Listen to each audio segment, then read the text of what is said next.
gosh. So I have remembered that all these years. I think we all did that, because I did that once in the 5 and 10. I picked up a 5-cent candy bar, Hershey's candy bar. And I was waiting to pay for it. Nobody was there, and I thought I can't wait any longer, so I took it. And that's such a guilty feeling. I don't remember whether I went back and paid, just put the money on the counter the next day or what I did, but it's embarrassing. So, when did you first move? When did your dad get into the real estate business? I don't remember the year that he bought the farm that became Rolling Green, but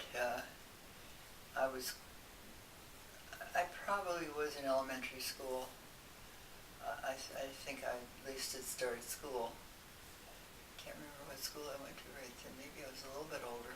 But he bought a 120-acre farm and subdivided it, and then sold off lots that were an acre or more. We had 5 acres, and he wanted to have.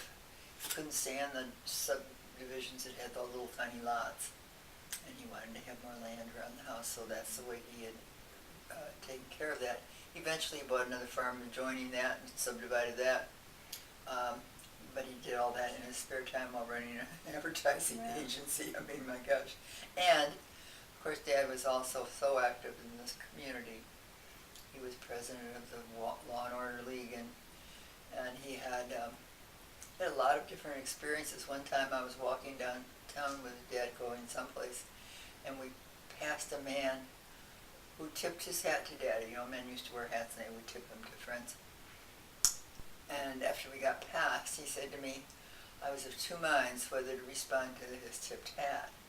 Because he said, when I was foreman of the grand jury, we convicted him to murder, and I see he's out. Oh my gosh. He said, but he said, I thought I'd better tip my hat to him. I'll come after him. He knows I know where you live. Oh, that's funny.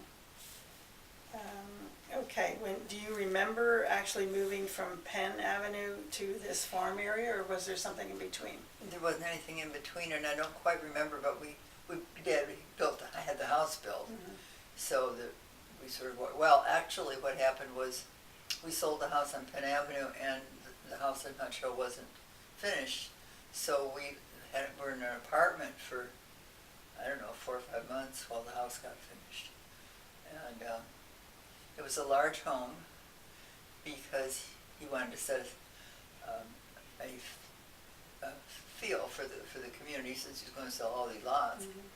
And I guess they were pretty expensive for the day, but then there was practically no place else you could buy a large lot like that. And on one side of the property he bought was Interlochen Golf Club, which he and Mother played golf at anyway. And so that was very convenient for him. They both loved golf, but he worked so hard, and he wouldn't get home until like 6 o'clock. He tried very hard to get home by 6. And in the summer, then they go out and play six holes before dinner. But I remember the Interlochen Country Club so much.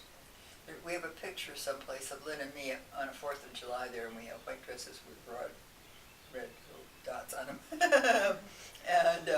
And we would have fun because while they were on the golf course, they would just play 9 holes. Maybe they only played 6 sometimes if it was late. While we would be up it was on a sort of a hill, and we would be up near the clubhouse, and there was the men's bar, and the men's bar had, what did they have? They had something in a jar, some kind of crackers or something. We'd sneak in and get the crackers.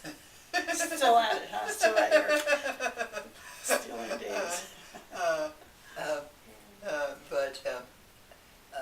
Hutch Hill was quite a house. It was really.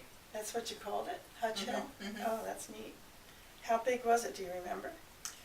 Well, I don't know anything about square feet. No, I mean bedrooms and baths and so well, we had a 4-car garage, and over the garage we had an apartment, and there was a couple that lived there, and Paul, the husband, did the yard work, and she helped Flossie, who was a maid. I was going to say Flossie, that name just came to me. Yeah.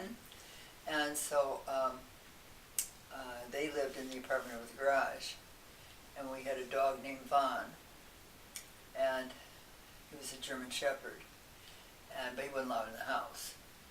And Lynn played with the dog. I would pet him sort of like from a distance. I'm not surprised.